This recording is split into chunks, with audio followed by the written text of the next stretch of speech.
I have built so many different businesses where I was completely burnt out, exhausted, in survival mode, struggling to try to figure out how to build success my way, trying to hustle my way to the top like everyone told me to do, but it left me completely burnt out, completely exhausted, and completely empty inside. So today I want to talk to the women who are out there hustling, out there grinding, out there trying to make a way for their self or their family, trying to grind and hustle to the top. If that is you, I want you to stay for this whole video because it is going to be freeing for you. In today's video, I want to talk about 5 things I so desperately wish I knew before trying to build businesses. Y'all, this is my 3rd time trying to film this video, which means this message must be important to someone because the devil is working overtime, but we're gonna get through this. So, not sure where I was, but let's cut right into 5 things I wish I knew before starting a business with God.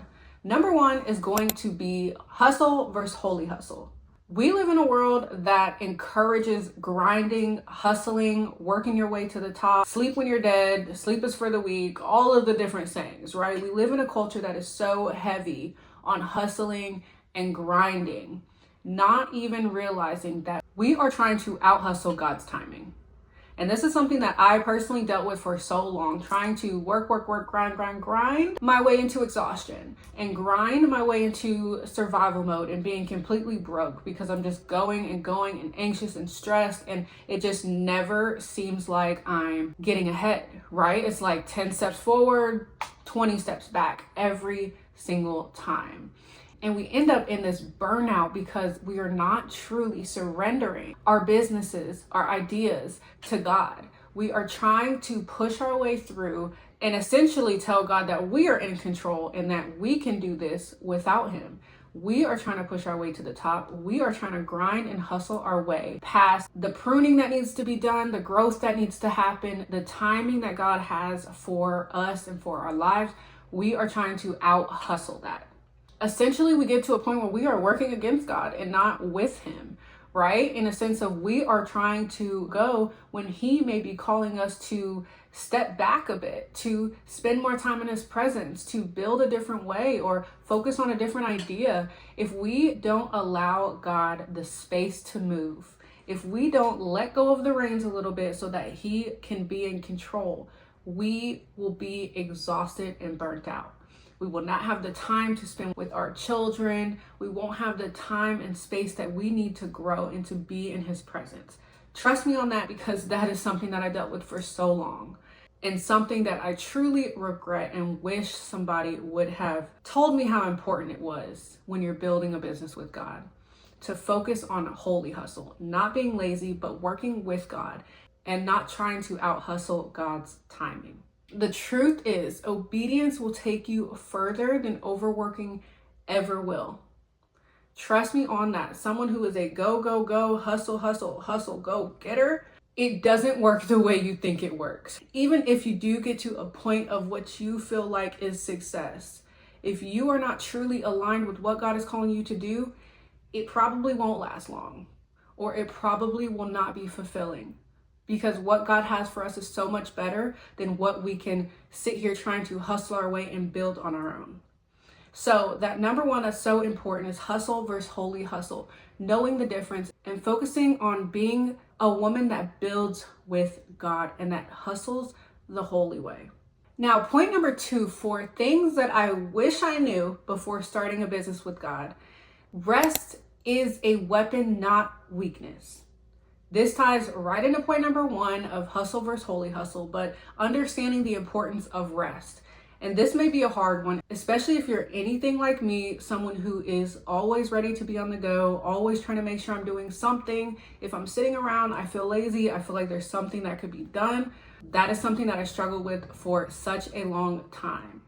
And I can honestly say a shift happened when I started to prioritize rest.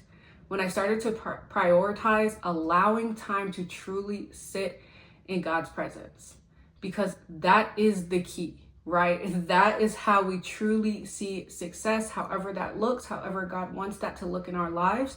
That is how we see it, by being connected to Him, by allowing the stillness and the time to create and to have that clarity. If we are constantly on the go, no wonder why you don't have the clarity or the creativity or the ideas, or you don't have as much to give. You don't have the energy to serve how you should be serving, because we are so exhausted. We are so tired.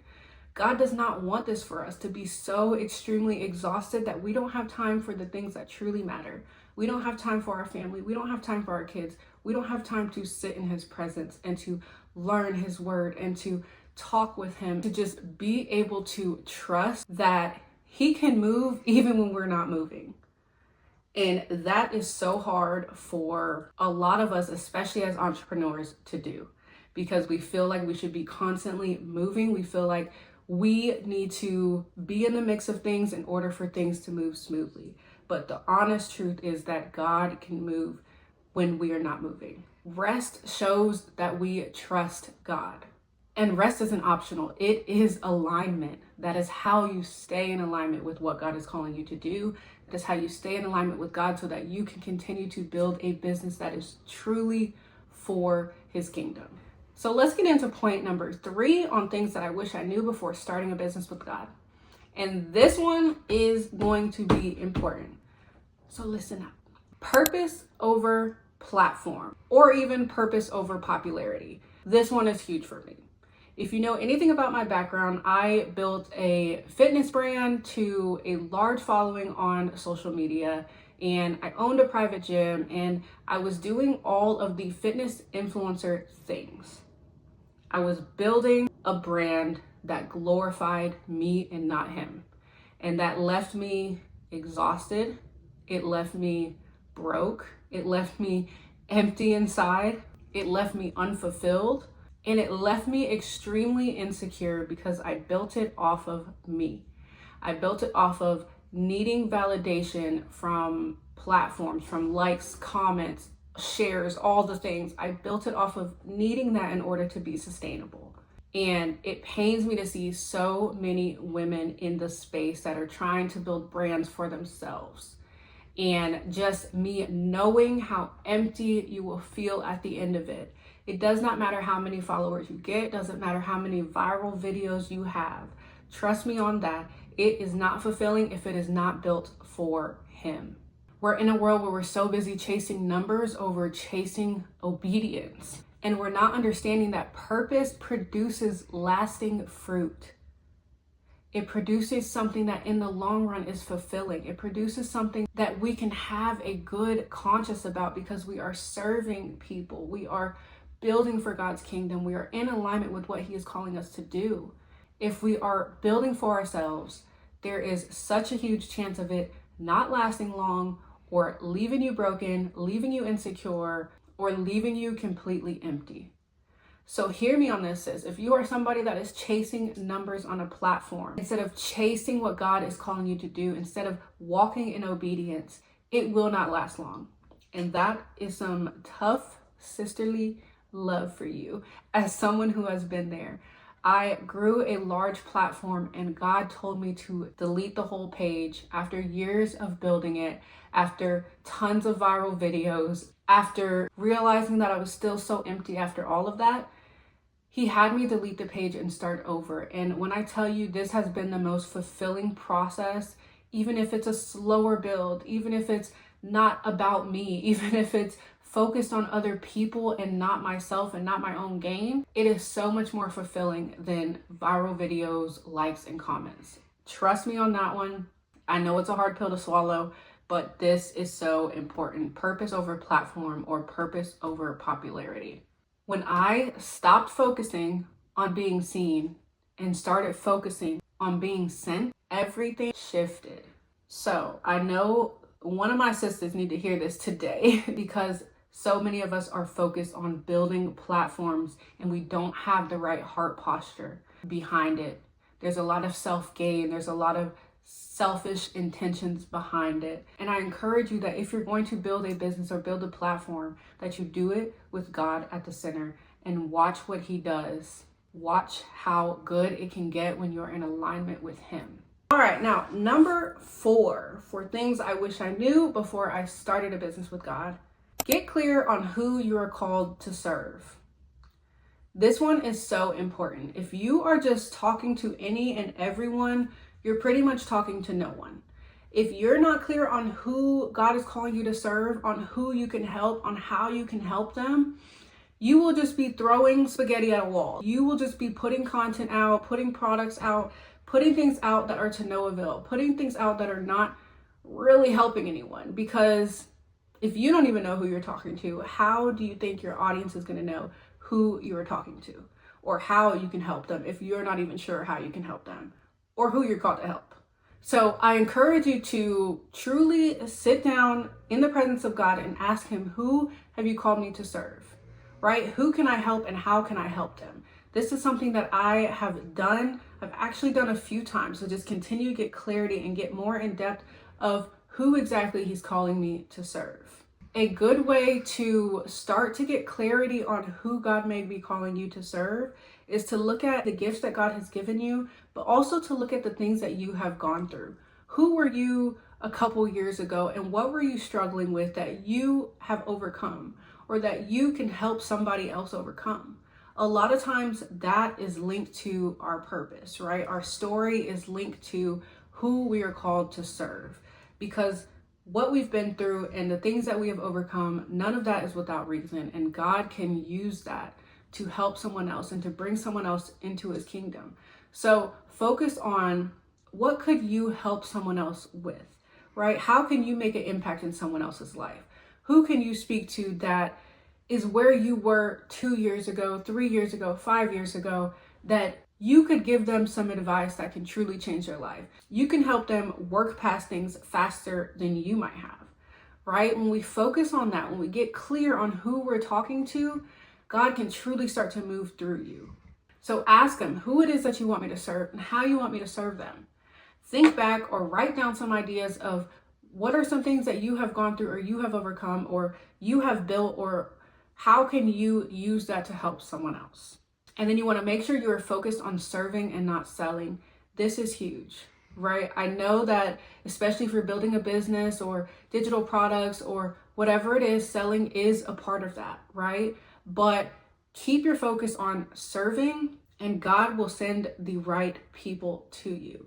People will be magnetized to you because you are so focused on truly helping and truly serving people and not just trying to sell your products and make money the fastest way you can.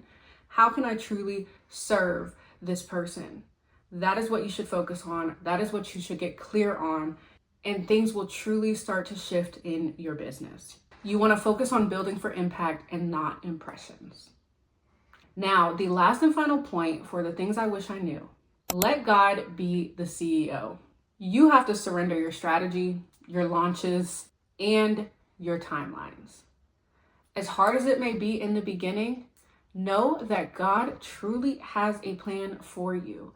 And when you surrender, when you allow him to take the wheel, when you allow him space to move, girl, watch what he does. Watch how he moves. Watch how he grows you and prunes you. Watch how he positions you.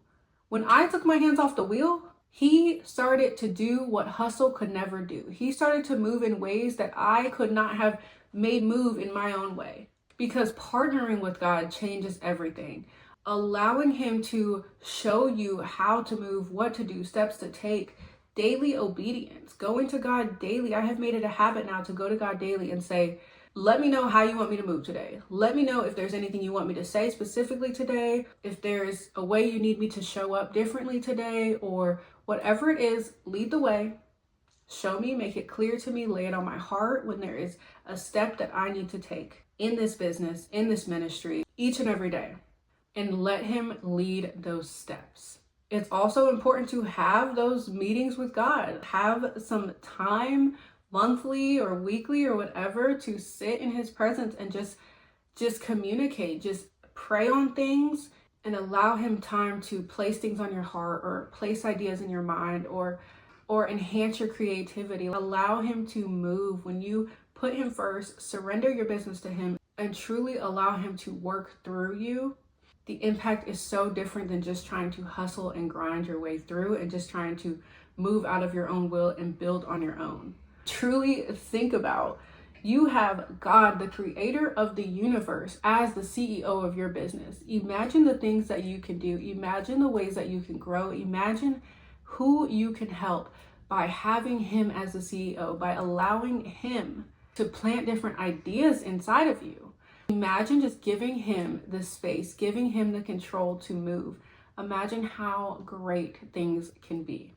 So I encourage you to truly take these steps to heart, truly sit on these and begin to implement them, right? And begin to check your heart posture on where you are with these different steps. Whether you haven't started the business yet and you are wanting to, or if you are in the beginning stages, or if you have already been building a business and you haven't seen much success, you haven't seen much progress, you feel empty, you don't feel fulfilled, I encourage you to take a look at these steps and start to implement them, and to check your heart posture on how you're truly showing up. You don't have to build on your own strength. You don't have to build on your own, period. Allow God to move, allow God to work through you, and lay it at his feet and watch what he can do for you and through you. So, those are all the steps I have for today. I truly hope this encourages you today to truly build a business that is aligned with God. Now, if you are someone who has different ideas or is wanting to build a business for God, but you don't know where to start, or fear has you stuck, or you don't have the clarity to even know what I'm supposed to be building, I just know I'm called to something more. If that is you, I want you to click the link below for my new course and mentorship, Confidence to Conquer, because it is truly going to take you from point A to point Z on getting that clarity, letting go of the fears and insecurities that are holding us back, and allowing you to start taking true action steps in building what God is calling you to build. And I am in there with you every step of the way. There are so much breakthrough already happening inside of there. So I truly encourage you to check it out, because now is the time to truly start building kingdom businesses and serving who God has called you to serve. So be sure to check that out. It'll be linked below. And if you have made it this far in the video, I want to give you a special $10 off to Confidence to Conquer for you being here. And you can use the code CONQUER at checkout to get $10 off of that. So go check it out, go use the discount code, and I can't wait to see you inside of there. So I truly hope that this helped you today. If you have any questions, drop it in the comments. Also, drop in the comments what it is, what ideas has God given you? What does he want you to build? What do you feel like you're being called to, but maybe too afraid to take the steps?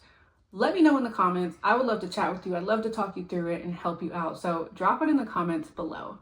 But don't forget to hit that subscribe button, and I cannot wait to talk to y'all on the next video. So until then, see you next week.